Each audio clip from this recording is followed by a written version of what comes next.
नमस्कार दोस्तों, आप सुन रहे हैं भक्ति ज्ञान। आज हम श्री दुर्गा सप्तमी पाठ का प्रथम अध्याय लेकर आए हैं। आप सभी प्रतिदिन इसे श्रद्धा और भक्ति भाव से सुने। तो चलिए आरंभ करते हैं पहला अध्याय।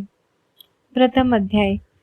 मेधा ऋषि द्वारा राजा सूरत एवं समाधि वैश्य को देवी महात्म सुनाना तथा मधुकैटभ व्रत का वर्णन। मार्कंडेय जी ने कहा, मैं सूर्यपुत्र सावर्ण मनु 8 मनुओं में से एक मनु के उत्पन्न होने की कथा को सविस्तार वर्णन करता हूँ। उसे तुम ध्यान देकर श्रवण करो। भगवती महामाया की कृपा से सूर्यपुत्र सावण्य जिसे प्रकार मनवंतर के अधष्टा हुए, मैं उसी घटना का वर्णन करता हूँ। प्राचीन काल में स्वरोचिस नामक मनवंतर में सूरत नामक से विख्यात एक बहुत ही प्रतापी राजा हुए थे। चैत्र वंश उत्पन्न सूरत राजा का सारे भूमंडल पर एक छत्र राज्य था। वे प्रजाओं का पालन अपनी संतानों के समान किया करते थे। जिस पर भी कुल विध्वंसी नामक क्षत्रिय उनसे द्वेष करने लगे। राजा सूरत की दंड व्यवस्था अत्यंत कठोर थी। अपने विपक्षियों के साथ राजा सूर ने भीषण संग्राम किया। यद्यपि कुल विध्वंसी क्षत्रियों की संख्या अल्प ही थी, किंतु विजय लाभ उन्हीं लोगों को मिला। विरोधियों द्वारा पराजित होकर राजा सूरत अपनी राजधानी में वापस लौट आए। अपने देश तक ही अपने राज्य की सीमा निर्धारित कर दी। इससे अधिक वे अपने राज्य का विस्तार न कर सके, बल्कि पहले से शासित भूमि भी उन्हें छोड़नी पड़ी। अपनी हार मान लेने में पर शत्रुओं ने उनका पीछा नहीं छोड़ा और राजा सूरत पर पुनः आक्रमण कर दिया। राजा सूरत का युद्ध के कारण सैन्य बल क्षीण हो चुका था, इसलिए उनके विश्वस्त मंत्रियों ने ही उच्चक्र रचकर सूरत के संपूर्ण राज्य को हस्तगत कर लिया। राजा में अब राजश्री न थी, इसलिए वह अकेले ही अश्वरूढ़ होकर मृगया के बहाने घोर जंगल में पलायित हो गए। वन में पहुंचकर राजा सूरत ने विप्रवर मेघा ऋषि का आश्रम देखा। मुनि के आश्रम में अनेक नरभक्षी एवं मांसाहारी हिंसक पशु अपनी स्वाभाविक हिंसा वृत्ति को त्याग कर शांत भाव से विचर रहे थे। मुनि के शिष्य मंडली से उस आश्रम तथा वन प्रांत का सौंदर्य मुखरित हो उठा। आश्रम में आए हुए राजा सूरत की मुनि ने आओ भगत की। कुछ दिन तक राजा सूरत भी मुनि के आश्रम में रहकर विहार करते रहे। एक बार मोह माया से ग्रसित होकर राजा सूरत अपने मन में सोचने लगे, मेरे पूर्वजों द्वारा अधिकृत नगर आज मुझसे वियुक्त होकर खंडर सा हो रहा है। मेरे विश्वासघाती कर्मचारी न जाने उस नगर की रक्षा करते होंगे या नहीं। मेरे शरीर से निरंतर मद बहाने वाला मेरा मत हाथी आज न जाने किस स्थिति में होगा। जो लोग मेरी कृपा दृष्टि के आकांक्षी धन और भोजन प्राप्त करने के लिए सदैव तत्पर रहकर मेरा अनुसरण किया करते थे, वे ही लोग अब निश्चित रूप से अन्य राजाओं के मुखापेक्षी होंगे। उन सभी लोगों के द्वारा मेरे धन का दुरुपयोग हो रहा है, इससे कोई संदेह नहीं है। इस प्रकार अनेक कृतज्ञ राजा के मन में उठ रहे थे। एक दिन मेधा मुनि के आश्रम के समीप एक वैश्य को देखकर राजा ने उनसे पूछा, भाई तुम कौन हो? तुम्हारे यहाँ आने का क्या प्रयोजन है? तुम तो देखने में बहुत ही व्यग्र और अनमनी से जान पड़ रहे हो। राजा के इस सहानुभूति वचन सुनकर उस वैश्य ने राजा को प्रणाम किया और विनत होकर बोला, राजन, मैं संपन्न कुल में उत्पन्न वैश्य जाति का मनुष्य हूँ। मेरा नाम समाधि है। धन लोलुप स्त्री पुत्रों ने मेरे स्वार्थ साधन के लिए मुझे घर से बाहर निकाल दिया है। इस समय मैं स्त्री, पुत्र और धन विहीन हो गया हूँ। मेरे अपने प्रियजनों ने ही मेरे धन का हरण करके मुझे उस धन के लिए अनधिकारी ठहराया। इससे क्षुब्ध होकर घर का परित्याग कर वन में चला आया हूँ। इस समय मेरे मन में उन्हीं कुटुंबियों के प्रति चिंता हो रही है वे सब न जाने इस समय किस परिस्थिति में होंगे। वे लोग घर में सकुशल है या नहीं, मुझे इन सब बातों का कोई ज्ञान नहीं। मैं सोच रहा हूँ कि वे मेरे पुत्र कैसे हैं, उन्हें सज्जन कहा जाए या दुर्जन।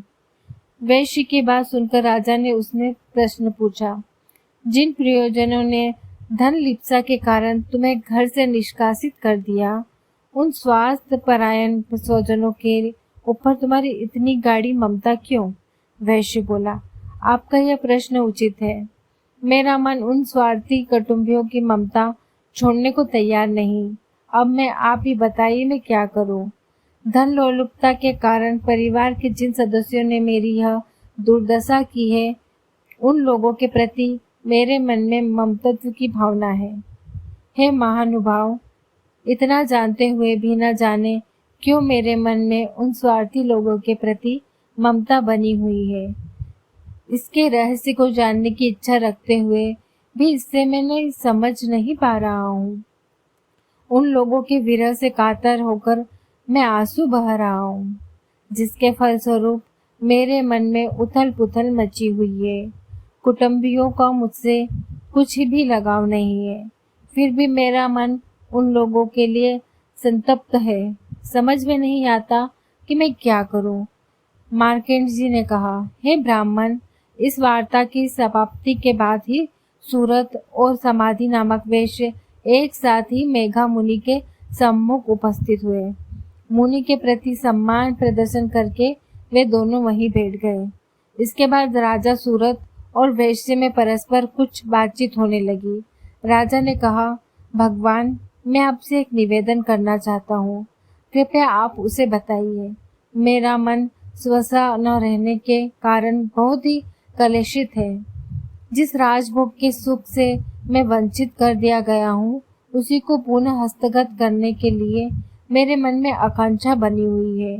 हे मुनि श्रेष्ठ, मैं इस बात को जानना चाहता हूँ कि अब मेरा राज्य पर कोई प्रभुत्व नहीं रह गया, उस पर किसी अन्य का शासन हो गया है। फिर भी अपनी अज्ञानतावश में उसी के मोह में पड़ा हूँ। इन सब बातों में क्या भेद है, मैं कुछ भी समझ नहीं पा रहा हूँ। यह वैश्य भी मेरे ही समान अपने पुत्र, स्त्री और सेवकों के द्वारा त्यक्त है। ऐसा जानते हुए भी यह वैश्य अभी तक अपने कुटुंबियों के मोह में ग्रस्त है।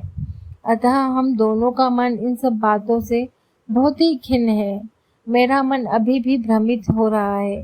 हे महाभाग्य, हम दोनों में जो प्रेम प्रभावित हो रहा है वह क्या वस्तु है? हम दोनों में प्रत्यक्ष ज्ञान के लक्षण दृष्टिगोचर हो रहे हैं। राजा की बात सुनकर ऋषि ने कहा, हे महाभाग, समस्त प्राणियों में विषय मार्ग का ज्ञान विद्यमान रहता है।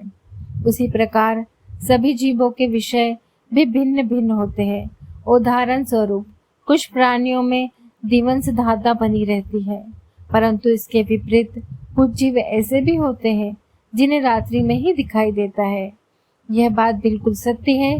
समस्त प्राणियों में मनुष्य विवेकशील माना जाता है, परंतु विवेकशीलता की यह बात केवल मानव वर्ग में नहीं अपितु पशु पक्षी और हिरण आदि जीवों में भी आती है।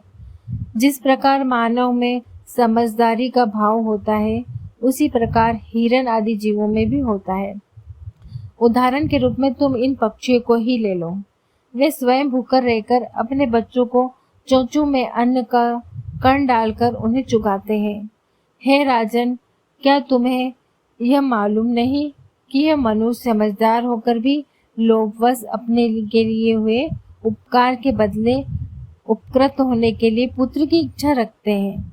महामाया भगवती के प्रभाव से ही सभी जीव मोह रूपी भ्रम में डाल दिए जाते हैं।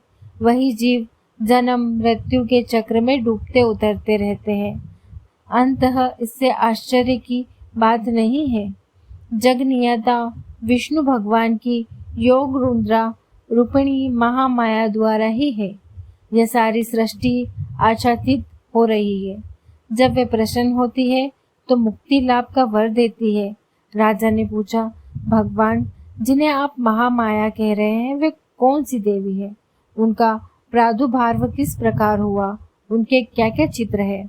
ऋषि बोले, हे राजन, उन देवी का स्वरूप नित्य और सनातन है।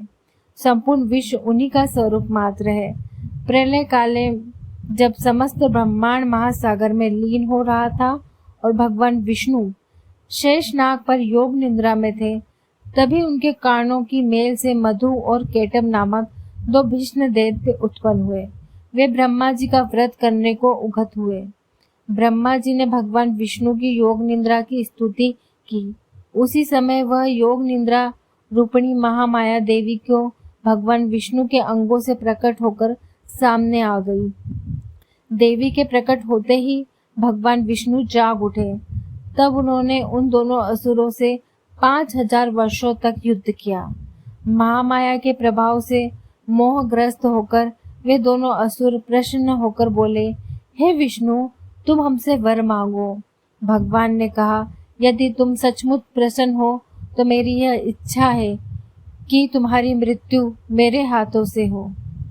मोहविष्ट असुरों ने कहा, हमारा वध किसी सूखी भूमि पर करो, जल में नहीं। तब भगवान विष्णु ने कहा, तथास्तु, और उन्होंने उन असुरों को अपनी जंघाओं पर रखकर सुदर्शन चक्र से उनके मस्तक काट दिए। इस प्रकार मधु और केटव का वध हुआ। हे राजन, यही वह महामाया है जिनकी कृपा से ब्रह्मांड का पालन, संहार और सृष्टि होती है। तो दोस्तों, यह थी श्री दुर्गा सप्तमी का प्रथम अध्याय, मधु और केटव वध की अद्भुत कथा। कल हम आपके लिए लाएंगे दूसरा अध्याय लेकर आएंगे। अगर ये वीडियो आपको अच्छा लगा हो तो चैनल भक्ति ज्ञान को जरूर सब्सक्राइब कीजिएगा। वीडियो को लाइक और शेयर करना मत भूलिएगा। माँ दुर्गा आप सभी पर अपनी कृपा बनाए रखें। फिर मिलते हैं अगले अध्याय में। जय माता दी।